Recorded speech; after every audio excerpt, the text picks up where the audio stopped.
আসসালামু আলাইকুম। জুলাই আগস্টের সেই ভয়াল দিনগুলো, বর্তমান রাজনৈতিক অস্থির অবস্থা, এই শিরোনামে শুরু করছি। জুলাই আগস্টের সেই ভয়াল দিনগুলো, এই বিষয়টা আলোচনা করতে গেলে আমাদেরকে প্রথমেই এই বিষয়ের যে এই জুলাই আগস্টের যে আন্দোলন হয়েছিল সেই আন্দোলনের সূত্রপাত খুঁজতে হবে। আসলে কোটা বিরোধী যে আন্দোলন শুরু হয়েছিল বাংলাদেশে জুলাই আগস্টে, যে জন্য এত কিছু হলো, এত দুঃখজনক ঘটনা বাংলাদেশে ঘটে গেল, এর পিছনে কিন্তু আপনাকে যদি যেতে হয় তাহলে প্রথমেই যেতে হবে 2003 সালে একবার কোটা আন্দোলন হয়েছিল এই দেশে, যদিও সে সফলতার কোনো মুখ দেখেনি। তবে বিশ্ববিদ্যালয়ের ছাত্র যারা আছেন ওনারা কিন্তু সেই আন্দোলন করেছিলেন। তারপরে কিন্তু একবার 2008 সালে সেই আন্দোলন হয়েছিল। তারপরে আমরা জানি 2013 সালে আন্দোলন হয়েছিল। এই 2013 সালের আন্দোলনে সারা দেশের বিশ্ববিদ্যালয়গুলো, স্কুল, কলেজ এইসব কিন্তু অংশগ্রহণ করেছিল, কিন্তু তখনও কোনো সুফল ছাত্ররা পায়নি। আর 2018 সালের আন্দোলন তো আমরা জানি। 2013 সালের আন্দোলনে লাস্ট যখন আন্দোলন অনেকটাই সংগঠিত হয়েছিল, তখন এই ছাত্র যারা আছেন ওনারা কিন্তু একটা সংগঠন বা একটা কমিটি গঠন করেছিল, যে কমিটি 10 সদস্যের ছিল। এই কমিটির আহ্বায়ক ছিল আব্দুর রহিম নামক একজন ছাত্র। 2018 সালের যে আন্দোলন, সেই আন্দোলনের খবর আমরা প্রায় অনেকেই জানি, যা নাকি সামাজিক যোগাযোগ মাধ্যমের মধ্যে ব্যাপকভাবে ভেসে বেরিয়েছিল। আর সেই আন্দোলন মুহূর্তেই ছড়িয়ে গিয়েছিল। নুরুল হক নূর, গণ অধিকার পরিষদের যে বর্তমান সভাপতি, তাকে আমরা জানি, অত্যন্ত সাহসী একজন ব্যক্তিত্ব বাংলাদেশে। যদিও ওনার এখন রাজনৈতিক যে দল আছে গণ অধিকার পরিষদ, তাতে একটা ভাঙ্গনের সৃষ্টি হয়েছে। রাজা কিবরিয়া পক্ষ, আরেকটা হলো নুরুল হক নূরের পক্ষ। যাই হোক, তো ওনার এই রাজনৈতিক দল গঠন করার পিছনে অনেক কাহিনী আছে। উনি ছিলেন 2018 সালের যে কোটা আন্দোলন হয়েছিল, সেই আন্দোলনের যদি আমরা বলি মাস্টার মাইন্ড, উনি ছিলেন সেটা। এবং উনি কিন্তু অনেক মার খেয়েছিল সে তখন। 2 এপ্রিল আমাদের মনে আছে 2018, কি নির্মমতার শিকার উনি হয়েছিলেন। আর এই এপ্রিল মাস জুড়ে ওনার উপর তৎকালীন ছাত্র সমাজ, সরকারি দলের যে ছাত্র সংগঠন, ওই নেগেটিভ ভাবে বললে তো অনেক কিছু। আমার কথা হলো, যেই সন্ত্রাসী করবে তাকে সন্ত্রাস বলতে হবে। এখন যদি বর্তমানে যদি কেউ সন্ত্রাসী করে, তাকে সন্ত্রাস বলতে হবে। কারো পক্ষ নিয়ে কথা বললে তো তুমি ওই চাটুকার, দ্য ইয়েসম্যান যাকে বলা হয়, চাটুকার অথবা চামচা, সে এমন হয়ে যাবে। ওই সন্ত্রাসীদের হামলায় নুরুল হক নূর কিভাবে নির্যাতিত হয়েছিল, সে জ্ঞান হারা হয়ে গিয়েছিল, তাকে কিভাবে মেরেছিল ওই সন্ত্রাসীরা। তারপর আবার আইন শৃঙ্খলা বাহিনীর লোকজনও তাকে গ্রেপ্তার করে নিয়ে নির্যাতন করেছিল। রাশেদ খান, আমরা জানি তৎকালীন ছাত্র অধিকার পরিষদের যে এই নুরুল হক নূর এবং রাশেদ খান, ওনারা কিন্তু ব্যাপক আন্দোলন করেছিল। তো যখন নুরুল হক নূরকে গ্রেপ্তার করে পুলিশ তাকে গুম করার চেষ্টা করেছিল, তার অভিযোগ তিনি দৌড়িয়ে পালিয়ে একটা রুমের ভিতরে উনি লাইভে ছিলেন এবং ভয়ে আমি সেই লাইভ দেখেছিলাম। আর তখন আমিও সামাজিক যোগাযোগ মাধ্যমে মোটামুটি ভালোই অ্যাক্টিভ, এখনো আছি। তো আমি কিন্তু এটা শেয়ার করেছিলাম এবং আহ্বান করেছিলাম যে এই দেশের যে জনগণকে, যে আপনারা ওনার পাশে দাঁড়ান, উনি সত্যের পক্ষে লড়াই করছে। আর আমি তো যেহেতু মুসলিম, আমি আল্লাহর ধর্মকর্ম করতে চেষ্টা করি এই জন্য আমি নামাজ পড়েও এইসব নির্যাতিত অত্যাচারীদের পক্ষে আল্লাহর কাছে দোয়া করি। আমি যখন দেখি কারো উপর বর্বরতা চলে তখন আমার খুব কষ্ট লাগে মনে। তখন আমি যে ওই যে বলেছিলাম যে সিনেমা দেখতাম ছোটবেলায়, যখন মারপিট দেখতাম, নায়ক যখন মারতো অন্যায়কারীকে খুব খুশি লাগতো, আর অন্যায়কারী যখন ওই লোকদেরকে, এই নায়ককে বা নায়কের পরিবারকে হেনস্থা করে তখন অনেক কষ্ট লাগতো মনে, এখনো লাগে। তো এটা আমি মূল কথা, এগুলি আমি লালন করি অন্তরে। অন্যায়কারী যেই হোক তাকে আমি অবশ্যই অবশ্যই মনে প্রাণে ঘৃণা করি। তো নুরুল হক নূরের সেই কথা আমাদের মনে আছে। তারপর কিন্তু ওনাকে আরো কয়েক দফা আক্রমণ করা হলো। রাশেদ খান উনি লাইভে গিয়ে দৌড়ে গিয়েছেন, লাইভে আছেন আর দৌড়াচ্ছেন, এমন অবস্থা সিচুয়েশন সৃষ্টি হয়েছিল ঢাকা বিশ্ববিদ্যালয়ে। এই ছাত্রলীগের সন্ত্রাসীরা, চাপাতি লীগ যাকে আমরা বলি, যাকে সন্ত্রাসী বলে আমরা আখ্যা দেই এখন, যাদেরকে নিষিদ্ধ ঘোষণা করা হয়েছে, আর যেন বাংলাদেশে এই রকম ছাত্র সংগঠনের, যে নামে ছাত্র সংগঠন হোক না কেন, এইরকম অত্যাচারী যেন না হয় কোন ছাত্র সংগঠন। কারো হাতে যেন আবরার ফাহাদের মতো নিরপরাধ ছাত্রের মৃত্যুবরণ করতে না হয়। আবরার ফাহাদের মৃত্যু প্রায় সারা বাংলাদেশের মানুষের হৃদয় কাঁপিয়ে দিয়েছিল। তো নুরুল হক নূরের সেই কথা জানি। তারপর কিন্তু ওনার এই মাইরে ওনার উপকার হয়েছে। উপকারটা হলো এইটা, উনি কিন্তু ঢাকা বিশ্ববিদ্যালয়ের ডাকসু নির্বাচনে বিজয়ী হয়ে উনি কিন্তু নির্বাচিত ভিপি হয়েছিলেন 2019 সালের 11 মার্চ। 11 মার্চে কিন্তু নির্বাচন হয়েছিল। সেই নির্বাচনে কিন্তু উনি জিতেছিলেন এবং উনি ভিপি হয়েছিলেন। তারপর কিন্তু এই ভিপি নূর কিন্তু দল গঠন করে ছাত্র গণ অধিকার পরিষদ। তো যাই হোক, আমরা সেই আন্দোলনের পরে 18 সালের কোটা বিরোধী আন্দোলনের পরে সরকার কিন্তু বাধ্য হয়েছিল পরিপত্র জারি করতে যে কোটা সব ব্যান, কোটা থাকবে না এই দেশে, কোটা বাতিল।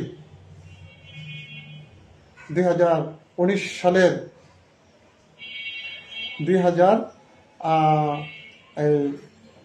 যে কোটা বিরোধী আন্দোলনের যে পরিপত্র জারি করেছিল 2018 সালের 4 অক্টোবরে সেই পরিপত্র জারি করেছিল তৎকালীন আওয়ামী লীগের যে সরকার ছিল, শেখ হাসিনার নেতৃত্বাধীন সেই সরকার। সংসদে বলেছিল কোটাই থাকবে না। তখনই বলেছিলাম, বুঝতে পেরেছিলাম যে এখানে একটি ভেলকিবাজি আছে। কোটা থাকবে না ঠিক আছে, কিন্তু অন্য কিছু থাকবে। কারণ যেহেতু বিচার বিভাগ, পুলিশ প্রশাসন, দেশের অন্য সামরিক যারা আছে, সামরিক বাহিনী, তাদেরও একটা অংশ তার নিয়ন্ত্রণে চলে গিয়েছিল। তখনই বুঝেছিলাম যে এখানে একটা ভেলকিবাজি আছে। 2018 সালের 4 অক্টোবরে কোটা বাতিল করে পরিপত্র জারি করে, কিন্তু 2021 সালের মুক্তিযোদ্ধার সন্তান যারা, তাদের সংগঠনে, তাদের নামে আবার ওই কোর্টে রিট আবেদন করা হয়। সেই আবেদনের প্রেক্ষিতে 2024 সালের 5 জুন আবার সেই পরিপত্র অবৈধ বলে ঘোষণা করে বাতিল করে দেয় হাইকোর্টের আপিল বিভাগ। তারপরে কিন্তু আবার সে আন্দোলন শুরু হয়, কোটা আন্দোলন। সেই আন্দোলনের কি ভয়াল অবস্থা তৈরি হয়েছিল আমরা সেটা দেখেছি। 2024 সালের 5 জুনে সেই পরিপত্র বাতিলের পর ছাত্র সমাজ কিন্তু আন্দোলন করছিল। তখন কিন্তু হল, বিশ্ববিদ্যালয় সব বন্ধ করে দিয়ে ছাত্রদেরকে বাড়িতে পাঠিয়ে দিল। ছাত্ররা আবার যখন কলেজ, ইউনিভার্সিটি খুললো, তখন কিন্তু আবার ওনারা সংগঠিত হলো। 1 জুলাই থেকে আবার শুরু হলো আন্দোলন। সেই আন্দোলন কিন্তু চলমান অবস্থায় বাংলা ব্লকেট চলতেছিল। তখন এর মধ্যে কিন্তু আবার শেখ হাসিনা, সাবেক প্রধানমন্ত্রী, সংবাদ সম্মেলনে বসছিলেন, যেই সংবাদ সম্মেলন ওনার পতনের সূত্রপাত করে দেয়, বীজ বপন করে দেয়। সেই সংবাদ সম্মেলনে কিন্তু বেসরকারি টেলিভিশনের একজন বার্তা প্রধান ওনাকে প্রশ্ন করেছিল এই কোটা নিয়ে তখন কিন্তু তিনি বলেছিলেন চাকরি কি পাবে না মুক্তিযোদ্ধার সন্তানেরা, পাবে না তো পাবে কি ওই রাজাকারের সন্তানেরা? মুক্তিযোদ্ধার সন্তানেরা মেধাবী না, মেধাবী কি ওই রাজাকারের সন্তানীরা? এই কথার প্রতিবাদে কিন্তু 14 জুলাই সেই মন্তব্য করেছিল। সেই দিন দিবাগত রাত, মধ্যরাতে কিন্তু ছাত্র সমাজ বেরিয়ে পড়ে রাস্তায়, রাজপথে স্লোগান দিতে থাকে, আমি কে, তুমি কে, রাজাকার, রাজাকার, কে বলেছে, কে বলেছে স্বৈরাচার, স্বৈরাচার, কে বলেছে, কে বলেছে সরকার, সরকার।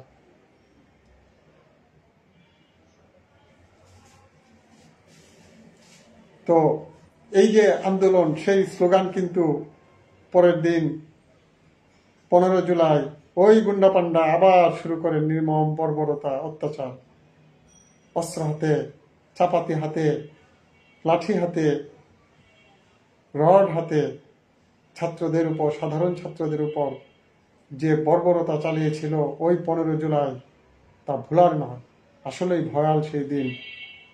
এর সাথে যোগ হয়েছিল বাংলাদেশের শেখ হাসিনার লালন করা, পালন করা সেই পেটুয়া বাহিনী, পুলিশ। আর একজন উপাচার্য ছিল ওই ঢাকা বিশ্ববিদ্যালয়ের, অথর্ব উপাচার্য, সন্ত্রাসে যে মদত দিত ওই উপাচার্য। শুনেছি 5 আগস্টের পর অনেকেই তাদের জন্য মায়া কান্না করেছে, কিন্তু তারা তো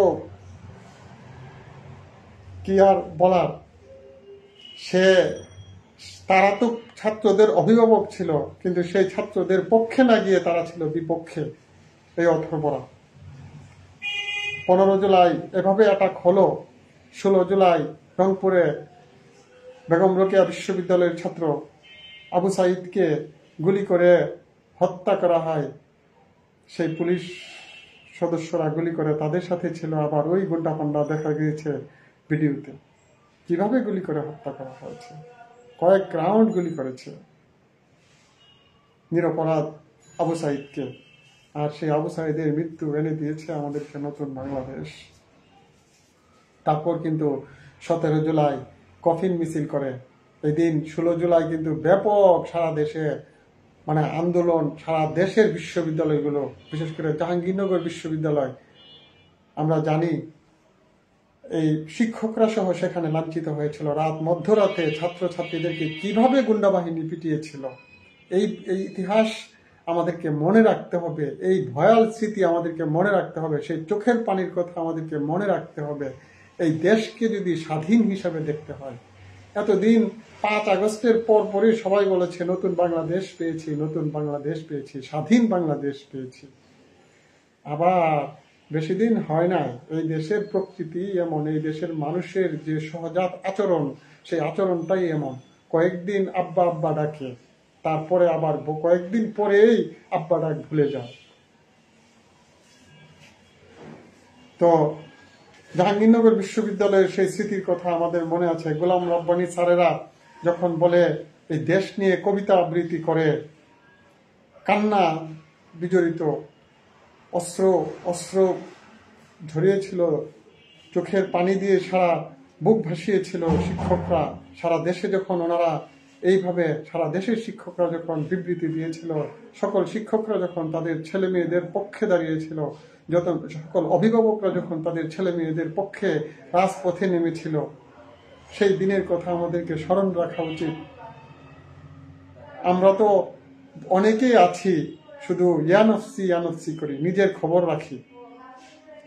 কেউ চাকরি পেয়েছি সেই পেটোয়া বাহিনীর সেই সর্দার যিনি ছিলেন শেখ হাসিনার দয়ায়, কেউ বিসিএস ক্যাডার হয়েছি, কেউ ব্যাংকে চাকরি পেয়েছি, কেউ মিডিয়াতে চাকরি পেয়েছি, কেউ সচিবালয়ে চাকরি পেয়েছি ওই সর্দারের দ্বারা। যেহেতু সমাজপতির নির্দেশই যখন সমাজের স্ট্যান্ডার্ড হয়, সমাজের আদর্শ হয়, তখন সেই সমাজ ধ্বংস হওয়ার বেশি দিন লাগে না। এই জন্য বাংলাদেশের সমাজপতির নির্দেশেই সমাজের আদর্শ ছিল। বিগত 5 আগস্টের পূর্ব পর্যন্ত। এই জন্য বাংলাদেশের এমন পতন হয়েছে। বাংলাদেশের পতন বলতে শেখ হাসিনার এমন পতন হয়েছে। দেশের যদিও এখন একটু অস্থিতিশীলতা চলছে, সেটা আশা রাখি কাটিয়ে যাবে যদি আমরা সবাই আগের মতো 5 আগস্টের আগের মতো যেভাবে আমরা ঐক্যবদ্ধ ছিলাম এমন থাকি।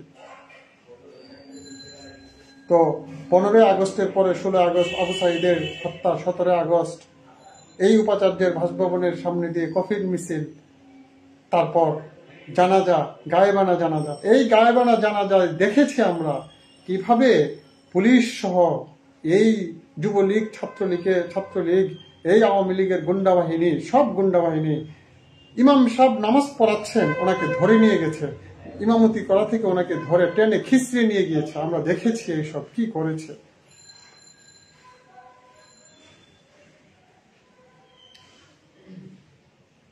সেদিন তারপর এই কফিন মিছিলের তারপর আপনার উপাচার্যের বাসভবনের সামনে দিয়ে উপাচার্যের পদত্যাগের দাবিতে ছাত্র সমাজ কি করেছে সেটা আমরা দেখেছি। আর কিভাবে গুলি করে হত্যা করেছে আমাদের ছাত্র ভাই বোনদেরকে, সেদিন আমাদের সেই কথা এখনো মনে পড়ে। 18 জুলাই বৃহস্পতিবার সেই দিনের কথা অবশ্যই আমাদের মনে আছে।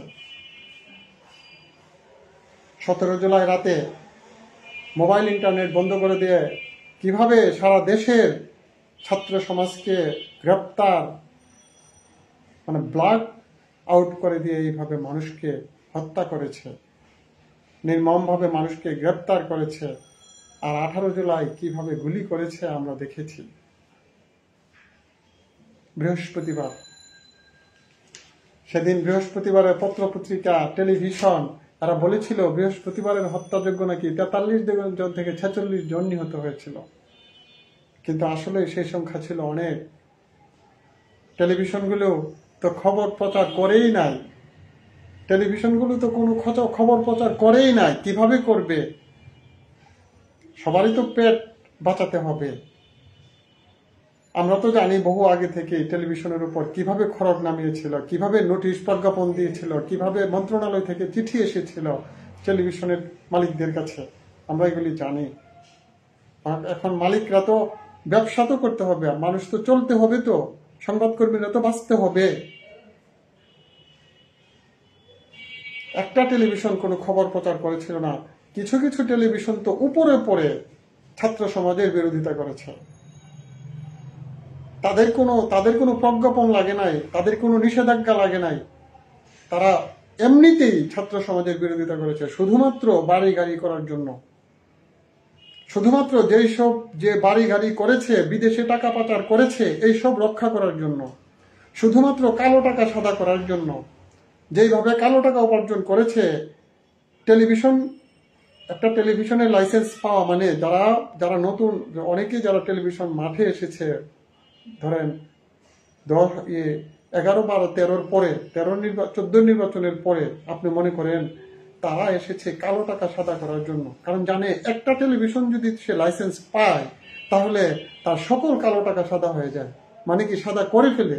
একটা গ্রুপের মালিক ধরেন, আমি আর গ্রুপের নাম বললাম না, বিভিন্ন গ্রুপ তো বাংলাদেশে আপনারা জানেন, বিভিন্ন কোম্পানি আছে।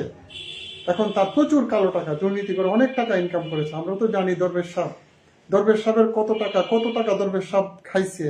দরবেশ সাহেবের কিন্তু ইন্ডিপেন্ডেন্ট টেলিভিশন কিন্তু দরবেশ সাহেবের, আমরা এটা জানি। তো এই টেলিভিশন যদি আসতে পারে তে সরকারের গুণগান গিয়ে তারা ওই কালো টাকা সাদা করা একেবারে তাদের জন্য ইজি ব্যাপার। এই কালো টাকা সাদা করেছে। কোনো টেলিভিশনের খবর আমরা দেখতে পাই নাই, কোনো টেলিভিশনে একটা ফুটেজ দেখাই নাই, বরং হাসিনাকে ফোন করে করে সমর্থন দিয়েছে আর তাকে সতর্ক করেছে, সাবধান, আপনি কিন্তু সাবধান হয়ে যান। এটা তো আমরা দেখেছি বিভিন্ন ফুটেজে, একটা সংবাদ সম্মেলনও আমরা দেখেছি এইসব। তো তখন মাত্র খবরের ভরসা ছিল প্রথম আলো পত্রিকা, ডেইলি স্টার পত্রিকা, নয়া দিগন্ত আর কিছু অনলাইন পত্রিকা, এইসব আমরা দেখেছি। সেদিন আমি পত্রিকার জন্য কি করেছি, আমার দেশের মানুষ যখন মরে তখন আমার খুবই খারাপ লাগে। কেন জানে এত খারাপ লাগে কে জানে। সন্ত্রাস যদি দেখি তখন আমার ভালো লাগে না। চোখ দিয়ে পানি কতদিন ঝরিয়েছি, আল্লাহর কাছে কান্না করেছি, নামাজ পড়ে মোনাজাত করে যে আল্লাহ তুমি আমার ভাইদেরকে রক্ষা করো, এই জালেমের হাত থেকে রক্ষা করো, তুমি হাসনাত আবদুল্লাহদেরকে রক্ষা করো, সাজিস আলমকে রক্ষা করো, তুমি যে এই আমাদের আসিফ মাহমুদ সজীব ভুইয়া, নাহিদ ইসলাম ওনাদেরকে রক্ষা করো। কারণ এরা নয়তো ওই যদি কোনো ক্রমে ছাড় পাইতো তাহলে এদেরকে শেষ করে দিত। তো আমরা বলছিলাম 18 জুলাইয়ের কথা। সেই বৃহস্পতিবার, বুধবার দিন কি হয়েছে না হয়েছে খবর পাওয়ার জন্য বৃহস্পতিবার 17 জুলাই, 18 জুলাই ছিল বৃহস্পতিবার আর 17 জুলাই ছিল বুধবার, আশুরার দিন। আপনারা তো জানেন আশুরার ইতিহাস। আর আমি আশুরা আসলে, প্রতি বছরই আশুরা আসলে আমার হৃদয়টা একটু নরম থাকে সবসময়। আমি সবসময় একটু মানে একটা বিষণ্ণ থাকি। কেন থাকি? সেই আশুরার ইতিহাসটা আমরা জানি, কারবালার ইতিহাস। সেই আশুরার দিনে আমি কি বলবো, পশ্চিম আকাশে যখন তাকিয়েছে, সত্য কথা বলছি, ছাত্র জনতার উপর সারা দিন নির্মমভাবে অত্যাচার চলছে, গুলি, লাঠিচার্জ, গ্রেপ্তার, হত্যা এইসব চলছে। তখন সন্ধ্যা যখন ঘনিয়ে আসলো, আসরের পরে 17 জুলাই, আমি পশ্চিম আকাশে তাকিয়ে দেখি সূর্য অস্ত যাচ্ছে, আকাশ কেমন যেন রক্ত রঞ্জিত হয়ে গিয়েছে। আমরা জানি আশুরার সময় হয়তো আমরা এমন একটা ইতিহাস জানি, কিয়ামতের একটা কথা জানি এই হাদিস অনুযায়ী, যে আশুরার সময় হয়তো বা এই পৃথিবী ধ্বংস হবে, কিয়ামত সংগঠিত হবে। আমি দেখি পশ্চিম আকাশে কেমন যেন রক্তরঞ্জিত চর্মরূপ ধারণ করেছে। কারণ কোরআন শরীফে এমন একটা কথা আছে যে যখন আসমান ফেটে যাবে তখন উহা রক্তরঞ্জিত চর্মরূপ ধারণ করবে। ফাইজান শাক্কাতিস সামাউ ফাকানাত ওয়ারাদাতান কাদদিহান ফাবিআইয়ি আলাই রাব্বিকুমা তুকাজ্জিবান। সূরা রহমানে এমন কথা আছে, যখন আসমান ফেটে যাবে তখন উহা রক্তরঞ্জিত চর্মরূপ ধারণ করবে। তখন যখন আসমানের দিকে তাকিয়ে দেখি যে রক্তরঞ্জিত চর্মরূপ, আকাশের অবস্থা সত্য। এই 17 জুলাই এমন অবস্থা দেখলাম যে আল্লাহ, আজকে মনে হয় এই সে আশুরার অবস্থা দেখছি, যে এমন একটা কারবালা মনে হয় শুরু হয়ে গিয়েছে বাংলাদেশে। এই জন্যই আমি বলেছি ভয়াল অবস্থা জুলাই আগস্টের দিনগুলো। আমি সেই আশুরার কথা মনে করেছি সেদিন। তারপর 18 জুলাই বৃহস্পতিবার সকালে পত্রিকার জন্য, যদিও আমি একজন মিডিয়া কর্মী, আমি সকাল ভোরে পত্রিকার জন্য এদিক সেদিক ছোটাছুটি করি।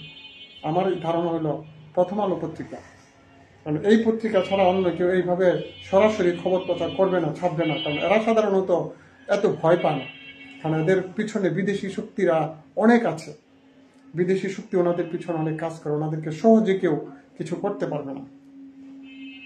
তো আমি এদিক ঘুরলাম ওই দিক ঘুরলাম, সারা মানুষের কাছে বললো যে ভাই গতকাল তো আশুরা ছিল, আজকে পত্রিকা সব বন্ধ, খবর পাবেন না।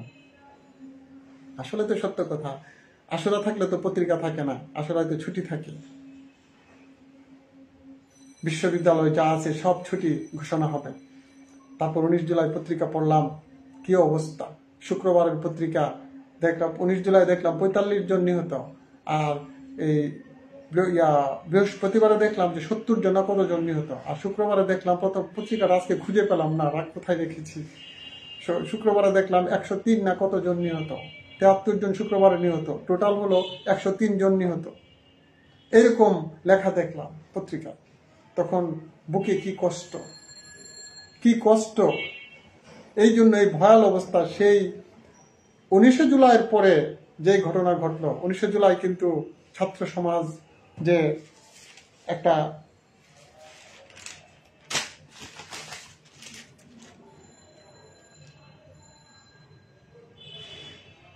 জুলাই শুক্রবার কিভাবে হত্যা করেছিল আপনারা জানেন।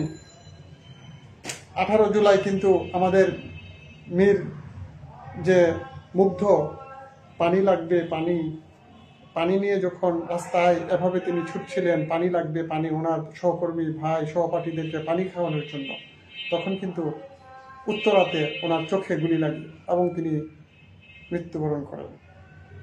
এইসব ইতিহাস আমি জাস্ট আজকে লাইভে এসেছি এই জন্য, এই দেশের মানুষকে এই সব ভয়াল বা ভয়ানক যে ভয়ঙ্কর যে সিচুয়েশন বাংলাদেশে সৃষ্টি হয়েছিল 17, 18, 19, 20 এই দিনগুলিতে যেন বাংলাদেশের মানুষ মনে করে, সেই কথা মনে করে যেন তারা নিজেদের মধ্যে ঐক্য অটুট রাখে, যেন পরদেশী কেউ এই দেশে আর কোনো দিন হস্তক্ষেপ না করতে পারে। কারণ এই দেশের নাগরিক কোনোদিন এই দেশের বিরুদ্ধে এত নির্মম হবে না, এই দেশের জনগণকে এইভাবে গুলি করে হত্যা করবে না। নির্মুগ্ধের মৃত্যুর পর কিন্তু আরো চাঙ্গা হয়ে যায়। কিভাবে মা বোনেরা সবাই রাস্তায় নেমে গিয়েছিল, অভিভাবকরা মৃত্যু আলিঙ্গন, তারা মানে মৃত্যুকে তারা গ্রহণ করে নিয়েছিল। 19 জুলাই শুক্রবার হেলিকপ্টার থেকে গুলি করে, কিভাবে যাত্রাবাড়ি, ডেমরা এইসব এলাকায় হেলিকপ্টার থেকে গুলি করেছে। এবং সেই যে মিশন ছিল সরকারের, সেই মিশন কিন্তু মিশনের একটা নামও ছিল, কিন্তু তার পরবর্তীতে র্যাব অস্বীকার করে যে না, আমরা তো হেলিকপ্টার থেকে গুলি করি না।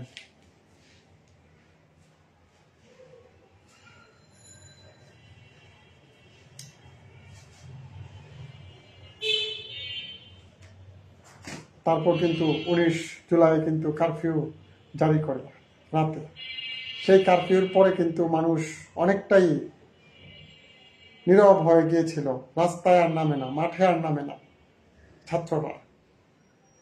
এখন নাহিদ ইসলামকেও গ্রেপ্তার করেছে, বিভিন্ন সমন্বয়কদেরকে গ্রেপ্তার করেছে।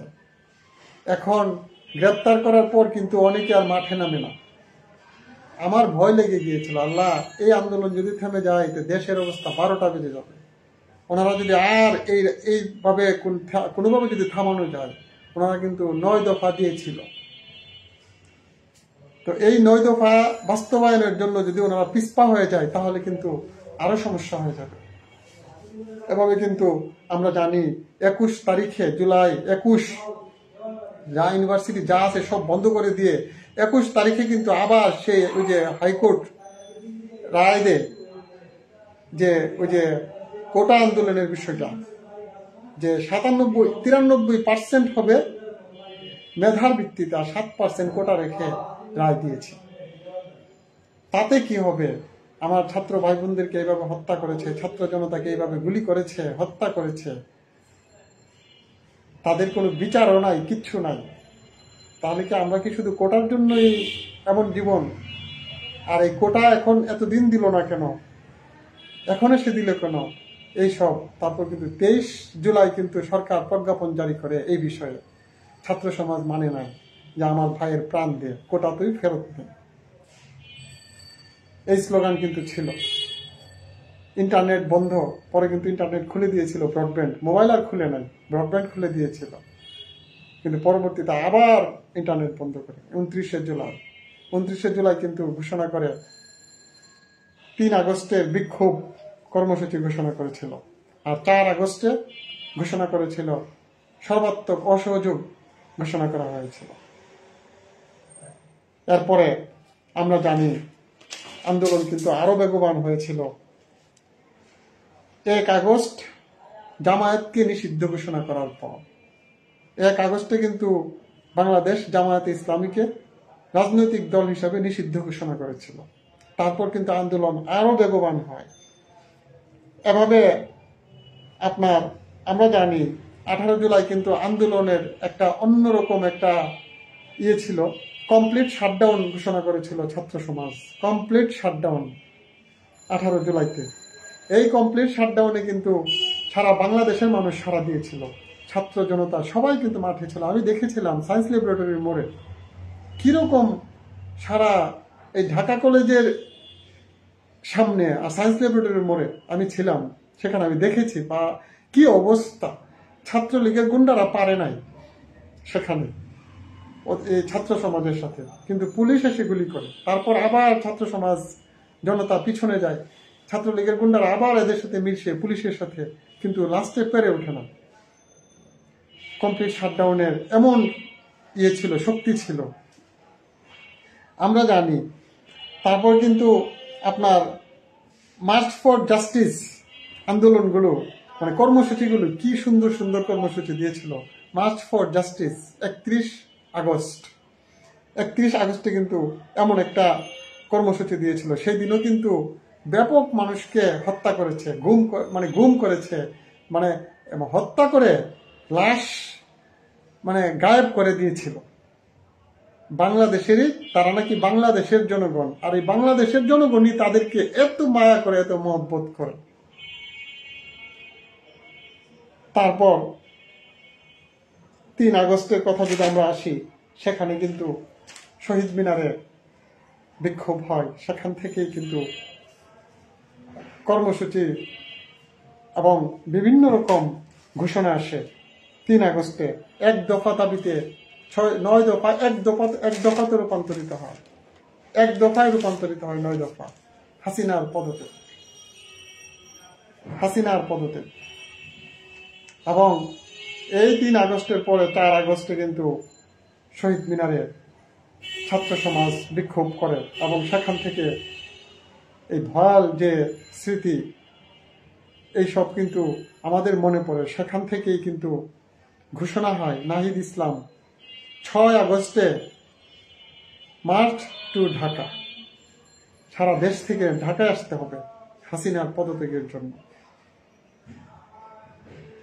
এবং সেখানে কিন্তু ওনারা আরো কিছু হাসিনাকে সতর্কও করে এই 4 আগস্টে।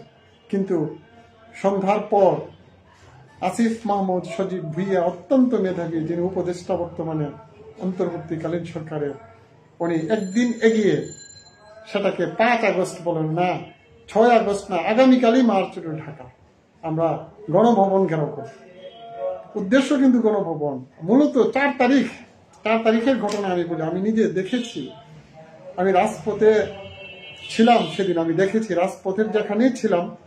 আমি জিগাতলা দিয়ে তো আমার যেতে হয়, যাই হোক জিগাতলা যখন আমি এইদিকে যাচ্ছিলাম, ছাত্রলীগের গুন্ডাদের হাতে, আমি রিক্সায় যাচ্ছিলাম, অর্থাৎ একটা অটো রিক্সাতে, ছাত্রলীগের গুন্ডাদের হাতে মোটা মোটা রড, হকি স্টিক, পিস্তল এইসব নিয়ে ছাত্র সমাজের উপর হামলা করছে। এর আগে আরেকটা ঘটনা বলি আপনাদেরকে। 18 জুলাই বৃহস্পতিবার ছিল, আর 17 জুলাই ছিল হলো বুধবার। আমি বুধবার দিন রাতে বাসা থেকে যাচ্ছিলাম এক জায়গায়, ধানমন্ডির রাস্তায় আমি দেখি সারা রাস্তা জুড়ে ডালপালা গাছ এইসব পড়ে আছে, অলিগলি সব বন্ধ। এই কি এক বিভীষিকাময় অবস্থা। যুদ্ধ কাকে বলে, যারা এই রাস্তা দেখেন নাই তারা বলতে পারবেন না যুদ্ধ কাকে বলে। বৃহস্পতিবার রাতেও আমি একই কাহিনী দেখেছি। এই জন্য বলি, আমরা চাক্ষুষ সাক্ষী এই আন্দোলনের। আর বলেছিলাম যে 4 আগস্টের কথা, কারণ বাজার শাহবাগ থেকে নিয়ে সোনারগাঁর মোড়, বাংলা মোটর, এইখান থেকে ছাত্র সমাজ যখন এগিয়ে আসলো সামনে, কি করলো ওনারা? ওই যে আপনার পুলিশের যে ব্যারিকেড দেয় না আন্দোলনকারীদেরকে থামানোর জন্য, বিভিন্ন প্রোটেক্টর, এইসব টিন সামনে নিয়ে ঢাল হিসাবে, যেটা গুলি করে, তো ওই গুন্ডা বাহিনী তো গুলি করে, ঢাল হিসেবে এগিয়ে যাচ্ছিল রাস্তা দিয়ে গণভবনের দিকে। 4 আগস্টের কথা বলি, ওনারা প্রায় ফার্মগেট পর্যন্ত চলে গিয়েছিল। আসরের নামাজে দাঁড়াইলাম আমরা, শুনি গুলির আওয়াজ। যখন আসরের নামাজে দাঁড়িয়েছি, ওইটা পর্যবেক্ষণ করে আমার মোবাইলে আমি ছবি উঠিয়েছি, তখন শুনি গুলির আওয়াজ। কি নির্মম কথা। শুনি, নামাজ পড়ে শুনি, আমরা যেখানে নামাজে দাঁড়িয়েছি এখান থেকেই নাকি 3টা লাশকে উঠিয়ে নেওয়া হয়েছে, সরিয়ে নেওয়া হয়েছে, কয়েকজন আহত গুলির আঘাতে। মূলত 4 আগস্টে শুরু হয়েছিল হাসিনাকে ধরার টার্গেট, মানে গণভবনের দিকে যাত্রা। এর 5 আগস্টে সেটা সম্পন্ন হয়েছে। সারা দেশ থেকে ছাত্র সমাজ, জনতা সকাল সকাল এসে ভরে গিয়েছে। এখন শুনি একটা কথা, এই আন্দোলন কিন্তু একদিনে হয় না, জুলাই মাসে হয় না। বিগত 16-17 বছর পর্যন্ত নির্মম নির্যাতনের ফসল হলো 5 আগস্টের সফলতা। আমরা জানি বিগত বছরগুলিতে যারা আন্দোলন করেছিল, আমি নুরুল হক নূরের কথা বলেছি, কিন্তু একজন সাহসী যোদ্ধা, এমন মার খেয়েছে তিনি, তারপরেও তিনি রাজপথ ছাড়ে নাই। জুনায়েদ সাকির কথা আমরা জানি, ওনারে কয়েকবার মেরেছে, খুব রক্তাক্ত করেছে ওনাকে মেরে, কারণ ওনাদের তো লোক কম। তারপর আমরা তো জানি সবচেয়ে বাংলাদেশের বড় রাজনৈতিক দল, তারা তো তাদের নেতা কর্মী যারা আছে, তাদের সিনিয়র, তাদের নেতা, তাদের দলের প্রধান যিনি বর্তমানে, ওনাকে কিভাবে নির্যাতন করেছে। খালেদা জিয়াকে তো পঙ্গুই বানিয়ে ফেলেছে। মানে অনেক বললে তো অনেক কিছু আপনি বলবেন যে আমি বুঝি পক্ষপাতিত্ব করছি। আসলে পক্ষপাতিত্ব করবো কেন? চোখে যা দেখি তা বলি। যেই খালেদা জিয়া 90-এর যে অভ্যুত্থান হয়েছিল, গণ অভ্যুত্থান হয়েছিল, সেখানে তিনিই নেতৃত্ব দিয়েছিলেন। তার আপসহীনতার কারণে স্বৈরাচার এরশাদের পতন হয়েছিল। আর সেই খালেদা জিয়াই কিন্তু 16-17 বছর পর্যন্ত 2017 পর থেকে নিয়ে উনি কিন্তু জেলে, ওনাকে বন্দি করে রাখা হয়েছিল। পরবর্তীতে যদিও ওনাকে নির্বাহী আদেশে ওনাকে বাসায় থাকতে দেওয়া হয়েছে, মূলত কার্যত ওনাকে গৃহবন্দী করে রাখা হয়েছিল। ওনার হাতগুলি ফুলে গিয়েছে। কেন? ওনার যে বড় ছেলে, বর্তমানে বিএনপির ভারপ্রাপ্ত চেয়ারম্যান জনাব তারেক রহমান, ওনাকে কিভাবে সেই মঈনুদ্দিন ফখরুদ্দিনের যে সরকার ছিল, সেনা সমর্থিত সরকার, কিভাবে ওনাকে নির্যাতন করেছে। ওনার ছোট ভাইকে নির্যাতন করেছে তো করেছেই, উনি পরে বিদেশে নিয়েছে ওনাকে, ওনাকে কিন্তু বিদেশেই মৃত্যুবরণ করতে হয়েছে। এই পরিবারের মতো এই সরকারের, হাসিনার পতনের জন্য আর কেউ এত ত্যাগ করেনি। একটা পরিবারের সবাইকে ধ্বংস করে দেওয়া হয়েছে, শেষ করে দেওয়া হয়েছে।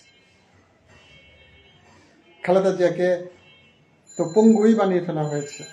কয়েকদিন আগে উনি গেলেন বিদেশে চিকিৎসার জন্য, অথচ ওনাকে চিকিৎসাটা সহ করতে দেওয়া হয় না। তারেক রহমান কতদিন পর্যন্ত বিদেশে নির্বাসনে, ওনার দলের নেতাকর্মীদেরকে কিভাবে অত্যাচার করা হয়েছে, নির্মমভাবে নির্যাতন করা হয়েছে। আপনারা সবাই মনে আছে এম.কে. আনোয়ারের কথা, বিএনপির নেতা এম.কে. আনোয়ারের কিভাবে গুলি করা হয়েছিল। সিটাগুলি যাকে বলি, রাবার বলে, ওনার সারা শরীরে গুলি লেগেছিল। বুড়া মানুষ, পরে তিনি এভাবেই মৃত্যুবরণ করেছেন। আমরা জানি হান্নান শাহ বিএনপির নেতা, স্থায়ী কমিটির সদস্য, ব্রিগেডিয়ার জেনারেল ছিলেন। খন্দকার দেলোয়ার, উনি মহাসচিব ছিলেন। কিভাবে ওনাদেরকে অত্যাচার নির্যাতন করা হয়েছে। খন্দকার দেলোয়ারের ছেলের নাম আমরা ছেলেকেও নির্যাতন করা হয়েছিল। ওনাদের বাড়ি হলো মানিকগঞ্জ। আমরা জানি সালাউদ্দিন আহমেদ, ওনাকে গুম করে বিদেশে পাচার করা দেওয়া হয়েছে, ইন্ডিয়াতে। ইন্ডিয়ান বাহিনী তাকে পাচার করেছিল, যদিও এটা যেই যা বলুক না কেন, আমি বলবো ইন্ডিয়ান বাহিনী ওনাকে পাচার করেছিল। বিএনপির প্রত্যেকটা নেতা কর্মীর বাড়ি ঘরে হামলা দিয়েছে, টিনের চাল খুলে নিয়ে গিয়েছে। যারাই জিয়া পরিবারকে ভালোবেসেছে তাদের উপরই নেমে এসেছে অত্যাচারের খড়। জিয়া পরিবারের বিপক্ষে যারা গিয়েছে তারাই হয়েছে পুরস্কৃত। তো বলছিলাম যে এরকম অত্যাচার নির্যাতন সহ্য করে যারা 17 বছর আন্দোলনকে পরিচালনা করে নিয়ে এসেছে, তারাও এর জন্য, এই হাসিনার পতনের জন্য দায়ী। সুতরাং 24-এ এসে ছাত্র সমাজ যখন এইরকম প্রাণ দিল, রক্ত ঝরালো, ভয়াল যে স্মৃতি, সেই স্মৃতি মনে করলে মনে হয় এই দেশের মানুষ সবাই, ফ্যাসিবাদ বিরোধী যারা আছেন সবাই ভাইবা, সবাই একত্রিত থাকতে হবে। আমাদের যে আলেম সমাজ 2013 সালে কি নির্যাতিত হয়েছেন খেয়াল রাখিয়েন। কিভাবে মামুনুল হককে নির্যাতন করা হয়েছে খেয়াল রাখিয়েন। 2021 সালের 28শে মার্চ ব্রাহ্মণবাড়িয়াতে কিভাবে আলেম সমাজের উপর গুলি চালিয়েছিল আপনারা মনে করিয়েন। এইসব কথা মনে করে, চিন্তা করেই আপনারা নেতা নির্বাচন করিয়েন। এতটুকু বললাম। কিভাবে বাংলাদেশ জামায়াতে ইসলামের 10 থেকে 12 জন নেতাকে ফাঁসির কাস্টে ঝুলিয়ে হত্যা করা হয়েছে। এই কথাগুলি আপনারা খেয়াল রাখিয়েন। খন্দকার দেলোয়ার হোসেন সাইদি, মাওলানা দেলোয়ার হোসেন সাইদিকে কিভাবে অবিচার করেছে, বিনা দোষে কেন ওনাকে হত্যা করেছে, এই সবের বিচার করা আপনাদের যদি চাই তাহলে অবশ্যই অবশ্যই ঐক্যবদ্ধ থাকতে হবে সবাইকে। সালাউদ্দিন কাদের চৌধুরী একজন প্রখ্যাত রাজনৈতিক ব্যক্তিত্ব, ওনাকে কিভাবে হত্যা করা হয়েছে ফাঁসি দিয়ে। ওনার তো কোনো দোষই ছিল না। ওনার দোষ একটাই ছিল, উনি সংসদে হাসিনা বিরোধী কথা বলতো। শেখ হাসিনা তো বাংলাদেশের নাগরিক। আসলে তিনি ক্ষমতার লোভে পাগল হয়ে গিয়েছিলেন। উনি চেয়েছিলেন ক্ষমতায় থাকতে, আর ইন্ডিয়াকে উনি এই দেশটাকে বানিয়েছিল ইন্ডিয়া চারণভূমি, এবং এটা এখনো চলমান আছে। এই চারণভূমি, ইন্ডিয়ার চারণভূমি যতদিন এই দেশ থাকবে, এই দেশ ততদিন সুখী হবে না, শান্ত হবে না।